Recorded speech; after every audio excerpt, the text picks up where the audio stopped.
All right, hello, Monty. We are back from dinner. What up? It is now like 2 hours later. What up? Because Rooster Teeth happened. Well, my Bim Bam and Rooster Teeth. Yeah. Apparently Android 18 beats the crap out of Captain Marvel. And I called it. Yeah, well, I had to be contrarian, I suppose. Yeah. Anyway, so let's do a sweet, sweet room tone. Or we can play Magic after this. I mean, it really just depends on how much more awake I can stay. That is... Because it's already 10:38. weak. It's already like my bedtime. That's right, I'll play Eternal anyways. And then I'll like go to sleep on the couch and then wake up every 5 minutes and not remember conversations that we're having. That's dangerous territory with me. Yeah, but that is also a trend that happens whenever I sleep on the couch. And I stay in here. Yeah. Alright, we're just rambling now. Yeah, a little bit.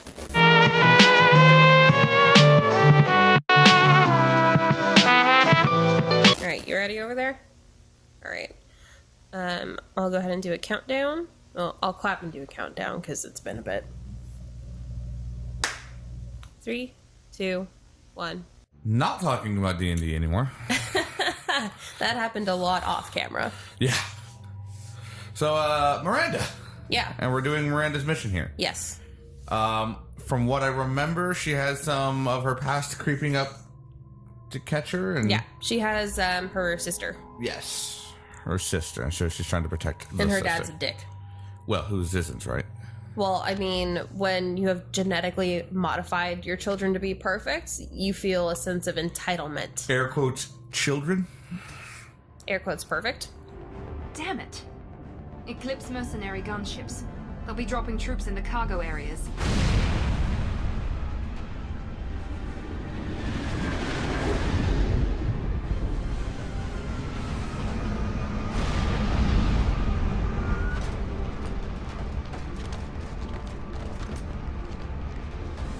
Put us down in Okay, that so that's another thing that I don't know that we've seen in the series before, or if we have, we haven't talked about it. Omni-tool, like, shields? That is, they first showed up here. You didn't see any of that in Mass Effect 1. It was actually a pretty cool addition. I like the aesthetics of it all. I mean, it's pretty cool. I got this. Do you, though?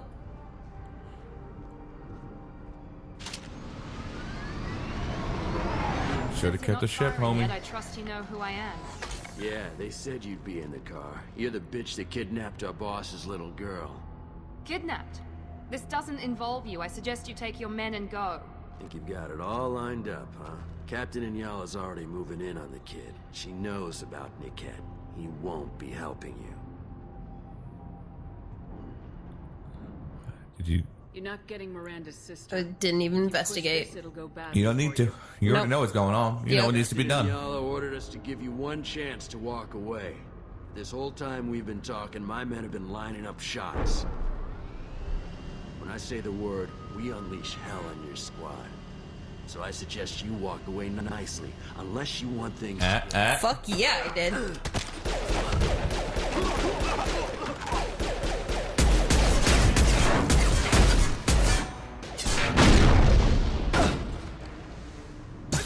The look of disbelief. Oh, that's hilarious. Just like, ah. Oh! Yeah, so for whatever reason, on this particular day of recording, I was just not having any shit. Evidently not. To be fair, Solarians have big ol' heads. Yeah, that's true. All the better to hit you with.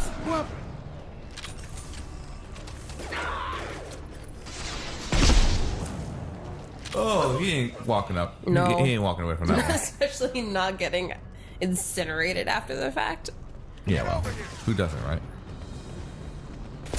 It's like, what are you guys shooting at? This is the first combat we've seen from you in a while. Yeah, most of it's been story. And I'm like, I mean, there's probably better ranges for, you know, that kind of weapon. probably. And here I am still trying to fucking scope it. Because that totally works. There we go. Much better. I still cannot do this at all anywhere close to being in real time. Come on, we need to get to Niket.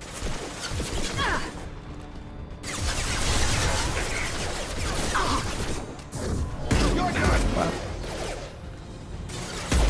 Jacob is all about that pull. It's a good ability. Yep. So I ended up going with Jacob on this mission because I figure he's also probably known Miranda the longest. Yeah, someone she would trust. Yeah. And not even, like, personally trust, but at least would trust to get the job done. Sure. Hang on, I've got one of their radios. I'll patch us in, see if I can get an idea of what we're up against. Shepard, I think I owe you an explanation. Oriana is my twin, genetically. But my father grew her when I was a teenager. She was meant to replace me. I couldn't let my father do to her what he did to me. So I rescued her. She's almost a woman now. I'll find out. Why didn't you tell me that we were saving a kid? She's not a child. She'll be 19 this year. But, well, it didn't seem relevant at the time, I suppose. So There are Miranda's people who'd use her against me. I'm very protective when it comes to mid-30s. Oriana. I'm Early sorry, I didn't 30s. trust you sooner. Yeah, something like that. You deserved to know. But she'll easily live to be Eclipse like knows 100 or where Oriana plus. is. They'll Yeah. moving in And on still us. be very, virulent Agreed. by the time she gets there. Not to mention that most humans in the Mass Effect universe do tend to live into their hundreds just because of the advances Life in expectancy. Yeah, just advances in medical technology and so. I gotcha. I mean, hell, there's a human that Tell me anything died, about the cargo Yes, processing and came line. back to life. and came back to life. Quote, unquote, life. Yes. Quote, unquote, died. Quote, unquote, come back. And these cargo transports carry hazardous materials. Quote unquote, So watch what you Cerberus. shoot at. I hope your Quote friend unquote, can be terrorist trusted. organization. Absolutely. Niket is one of my Quote, unquote, oldest friends. anti-heroes. I guess you could say he Okay. was my only real friend. He's the only person I didn't cut ties with when I left my father. Is there a chance your father could be using Niket to get to you? I'm sure he's tried, but Niket's one of the few people who understands what my father is really like. I trusted him with my life when I ran from my father, Shepard. He won't betray me now. You'd be surprised. People do tend to betray you at the worst possible opportunities. Yeah. We're moving through conveyor systems. There'll be a lot of movement. Finding targets won't be easy. We'll need to stay sharp. And these cargo transports carry hazardous materials. So watch what you shoot at. Let's go find I like Niket. how Oriana. the perfect specimen also has a really hot accent. Yeah, I mean, like, we aren't really told why she has an Australian accent. Because it adds points to the hotometer. Apparently. It's an automatic +1, and depending on the accent, +2 on the meter. Okay, so where do accents place for you on the hotometer? Like I said, +1 generally, +2 on specific occasions. Okay. So if you're like a 6, but you have an accent, you're a 7. Sometimes an 8 if it's a really hot But accent. does it matter the accent? Like, are some accents sexier than others? I tend to really like the sort of English accents a lot. Yeah. The Australians, the English. Scottish is okay. I Yeah. don't think it's a +2 like English or Australian is. Welsh is like almost a -1, but I'll give it to them. Well, I mean, okay, so, like, here's the thing with Welsh, though. Like, not a lot of people actually speak Welsh in Wales. Sure, but they do have a Welsh accent. Yes. Well, I mean... I've seen enough so, like, Torchwood to know. So, like, here's the thing with the UK. You change neighborhoods and you change accents. Sure. So, I don't like. I mean, like... I don't like mainland European accents. Those are just general +1s. They won't ever hit +2 for me. I enjoy, like, a soft German accent. I will only enjoy accents in their native tongues. Oh, okay. I don't like mainland European accents when they're speaking English. Okay. Do not like them at all. You'll find us in Chapel Street near Toorak Road, South Yarra. UK accents are definitely up there for me. I never really thought about Australian. I would actually probably put New Zealand above Australia. Kiwi accent's pretty sweet. Kiwis, I mean, yeah. Pretty sweet. Yeah. But yeah, generally those are gonna be my +2s. All other ones are generally +1s. Yeah. Well, that, I mean, like, This should come in handy. this was sort of the joke that I think I've told you and Alex was when I lived in England for 3 months last year, like, just listening to this accent and, like, drowning in it all the time. It was, like, it was one of my favorite things. Right. Yeah, why do you think Jack never stopped getting attention? How come Jack never what? Never stopped getting attention. Oh, yeah. Well, I mean, that was... to be fair, that also kind of took me by surprise because you hadn't told me that Jack was English. It doesn't And even occur to me. He rolls up and looks like a beach dude, like total San Diego dude, and suddenly has a British accent or an English accent, and I'm like, oh. Yeah. There's reasons why I don't tell people that. Because it's something I'd rather not them know right away, because then I just lose them. Then it's, oh, say my name. Shut up. He's gotten that before, too. He's legitimately gotten that before. I believe it. It's real tough being unique, manly, and attractive when you have Chris and Jack as your friends. Monty, you know.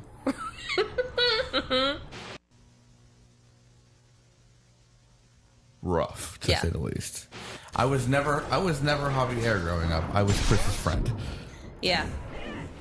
Because we were inseparable, so. We'll put them down. I was very much a wallflower in high school. Yeah, I feel that. It was so weird because, like, when probably 6th grade, I was not at all popular, and then 7th and 8th grade, I was super popular and had like a lot of friends because like I was the band nerd, and like I loved that label unequivocally. It's And a good label. It's I mean, like, of all the labels that you could be band nerd, it was pretty dope. Yeah. And like it was so genuine and sincere that like people were drawn to that, I think. Right. And then once I moved and high school came around, like none of that was there anymore. High school gave me the anonymity to not worry about it, which was kind of nice. Yeah. I went from a small middle school to a big high school where everyone just didn't give a shit about you. I did completely the opposite. I did the not opposite. I went from, oh, everyone made fun of me for being weird to no one knows who I am. Yeah. And so I just had my core group of friends, and that's all I needed. Look, I did a code. Hey! 420 swag. Yeah, no, for me it was the Fire, opposite. fire, 100. So like I was raised in South Florida, and Florida? but I was in Broward County, which is, I think, A county in South which Florida. is the 5th largest school district in, I want to say the U.S. It might just be Florida, but Florida.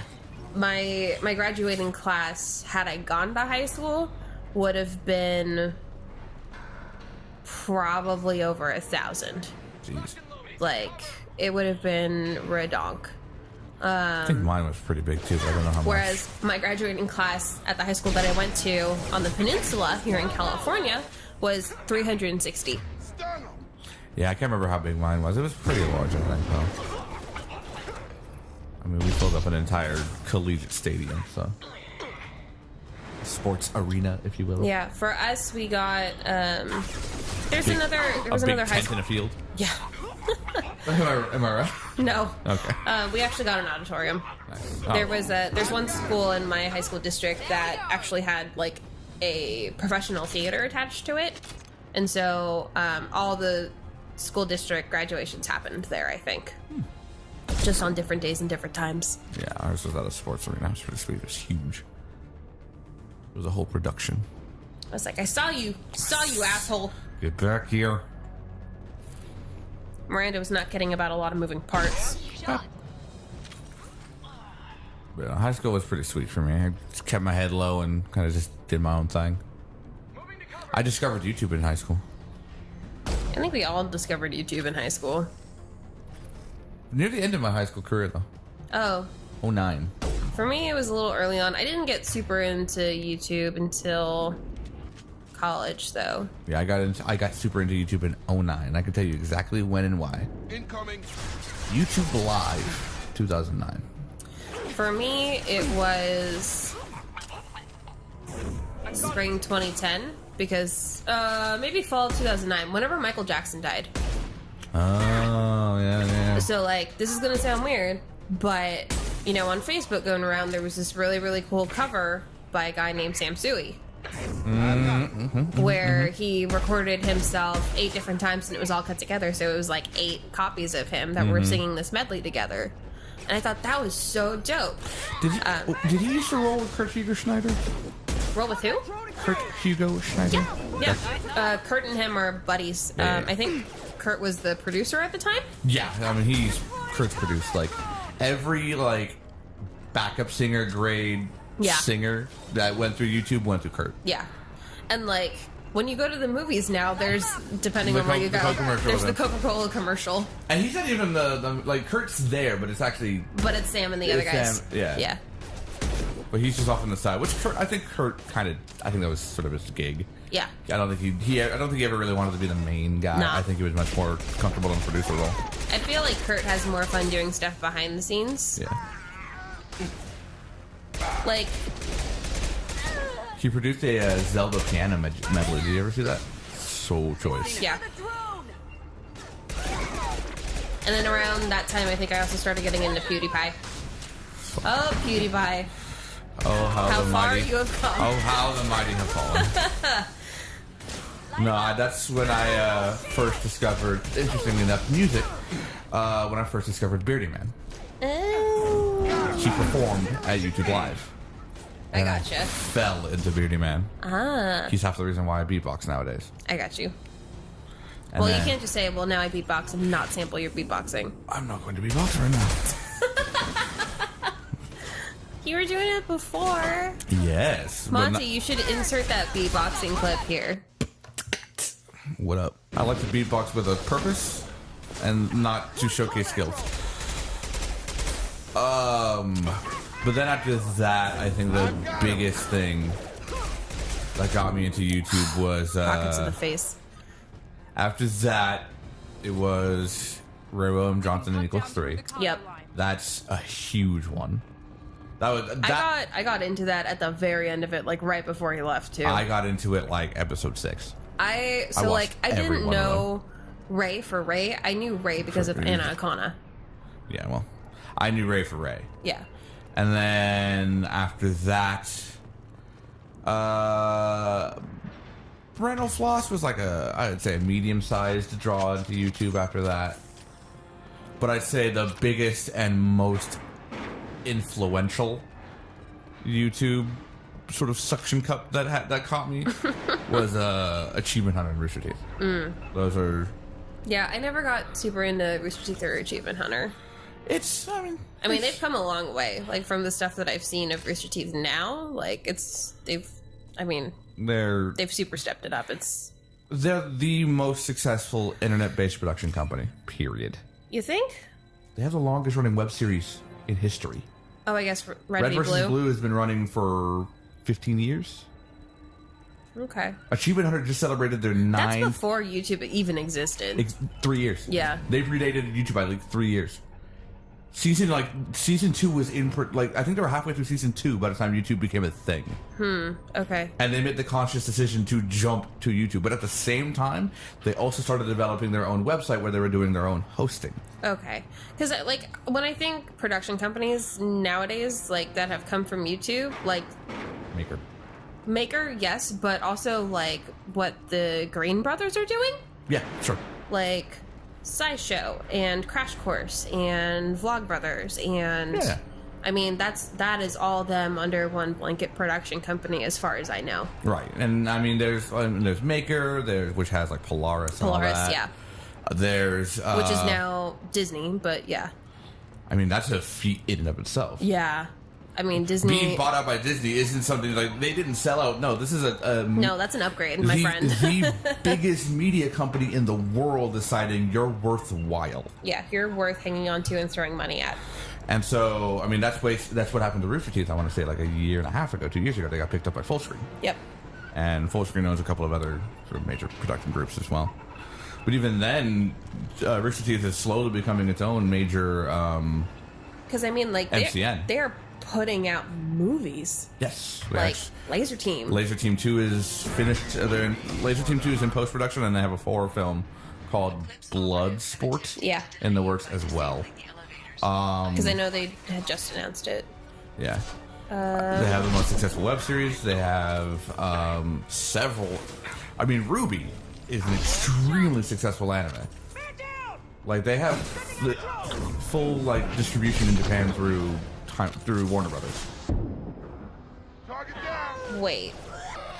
Did you not know Ruby was made by Rooster Teeth? No, I had no idea. Rooster Teeth produces Ruby. I had no fucking clue. Why do you think I'm a huge fan of Ruby? Because you like anime. No, it's because I like Rooster Teeth. Okay. No, Ruby is fully produced by. Do you know the name Monty Ohm? Yeah. He created Ruby because he was hired by Rooster Teeth to do the animation for Red vs. Blue. Because he got hired from doing his Dead Fantasy series. Shit, I had no clue. Yeah, Ruby is Monty Ohm's baby. Alright. Alright. Rest in peace. The more you know. What do you mean, rest in peace? Monty Ohm died Did he? like 2 years ago, yeah. Shit, okay. I mean, this shows you how much I don't know. Yeah, no, he passed away near the end of season 1. That's The first rough. episode of season 2 has a memorial to him. Oh, Or okay. maybe it means something else. It was rough. It was really sudden. Damn it, why It was complications due to a surgery. Yeah. And I think he just got married Can't too. know that you took Oriana from your father. No, he just found out. Ask Alex. I actually cried. It was too personal to involve I believe it. someone else. I never really... But Ruby, like I said, has gone on to become one of the most successful like American-made You'd have to animations. understand Well, why I did it. He knows what I I would say went through. indie-based. Mm-hmm. I mean, like I said, it's got full voiceover and distribution by Warner Brothers in Japan. That's pretty legit. Like, Japan loves Ruby. And, like, when I go to conventions, even though I haven't seen the show, I can exactly pick out the Ruby cosplays. Oh yeah. Yeah, I'm like, sorry, it's a We're phenomenon. under security lockdown. Until the situation in the cargo terminal is resolved, no passengers can be rebooked. This isn't worth my time, Niket. And like, that's not even mentioning the Let's Play family also under Yeah. Rooster Teeth, which is I think now up to like 7 distinct entities now. It's a bit. Achievement Hunter. It's Achievement Hunter, Funhouse. You know who else is doing really good production-wise? Yogscast. I haven't followed their shit, but yeah. They just switched offices recently and got a huge fucking upgrade. Yog Like, Tower 2.0. yeah. I think it's 3.0 at this point. I would be surprised. Yeah, but I mean, like, it's choice. Like, when they're doing, like, tours and stuff and people have, like, private offices, but they, I mean, also have people that they can throw their videos at to, like, edit and, like... You know one of the biggest reasons why they made it big? I didn't steal her. Total I Biscuit. rescued her. Yeah, He yeah, asked him to join the game station. absolutely. He's the one that brought them in. Yep.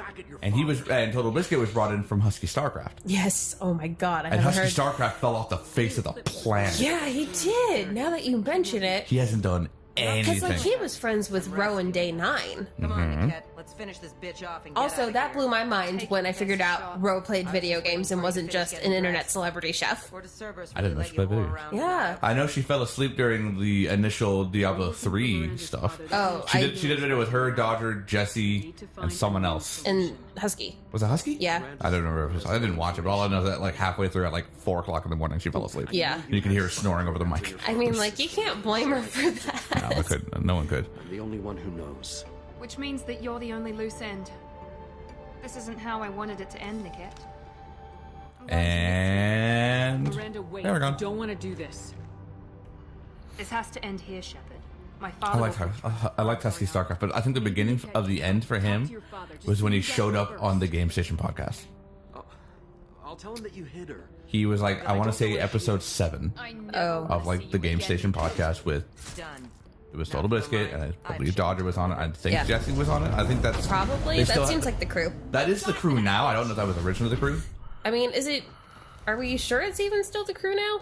Yeah. No, I listen to that every week. Oh, I meant just, like, in general, them all buddies. I know, like, Jesse and Dodger are.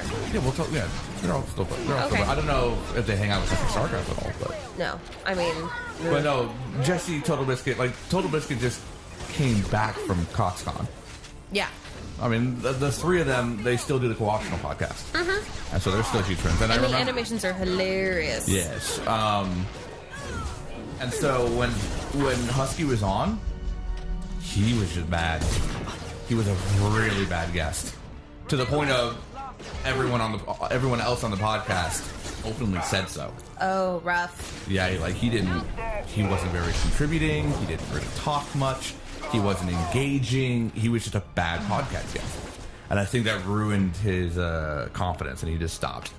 That's rough. And I think he just like split. With that shot too. I think he just split and just did row stuff. Because I think they were dating for a bit. Yeah. So I think he just jumped on the row wagon and kind of ran away from everything else. Because he just stopped doing StarCraft videos. That's how I initially started really getting into pro StarCraft, was Husky StarCraft. Yeah, that's what a lot of people did. And then I met Day 9. And then Day 9. And then Sean. And then Sean got me into LSV. Yeah, Sean was the one that actually got me into Magic. Yeah. Was on Spellslingers. I was late to the game there, but when I went to TwitchCon and I met Sean, and I was like, bruh, why is Season 3 happening? Right. I still ask for that. It's so funny, because, like, I do stuff for Ace of Geeks, and I meet a bunch of famous people that I don't know are famous, and I have like, all the chill in the world, because, like, I don't know these people. Mm-hmm. You put me in a room with, like, someone vaguely internet famous, and I'm like, I can't function.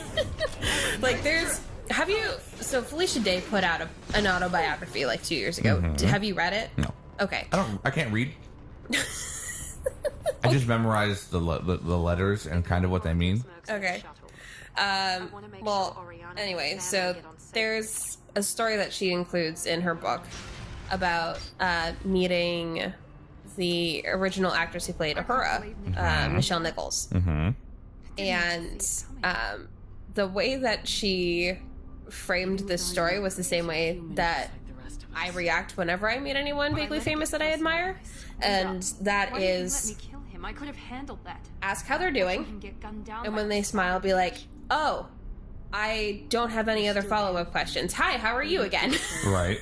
And so, like, I had this moment when I was meeting Day 9 for the first time at TwitchCon, because, like, he had a line that was out the door and basically around this convention hall. They kicked us out of the convention hall because they had to close up, and so we went to a different floor, and there was this line, and I was waiting in line for, like, over an hour just to say hi and get my badge signed. Right. Have Oriana. And he is the nicest guy that you could ever meet. Yeah. And I rescued her. But it was just funny because, like, I got up there and he was like, hi, I'm Sean. And I was like, hi, Sean, I'm Stephanie. How are you? And he was like, I'm good. And I was like, are you enjoying the con? Yeah, no, it's been great so far. Great TwitchCon. I mean, No for the sign of first the kids. convention. And I It was looks like, we're clear. yeah, don't say how are you again. There she is. She's safe. I haven't met anyone famous. I haven't run into that. Her Well, family. no, I haven't met anyone famous. Yeah. Even then, I think I could be cool. Miranda, go say hi to your Come on, sister. We should go. Don't you even want to say hello? It's not about what I want. It's about what's right for her. The less she knows about me, the better. I love how, like, that's Family. also what, like, A lot. her father thought. I'll just Right. complicate that for her. Go. She doesn't need any details, but Communication. Please. It's really important, guys. Because you're going to go out on this mission through the Omega-4 relay, and we don't know if we're coming back. It is really cool that she showed emotion, though. Go on. We'll wait here. You just see the Normandy going, Yeah. bye, bitch. Bye.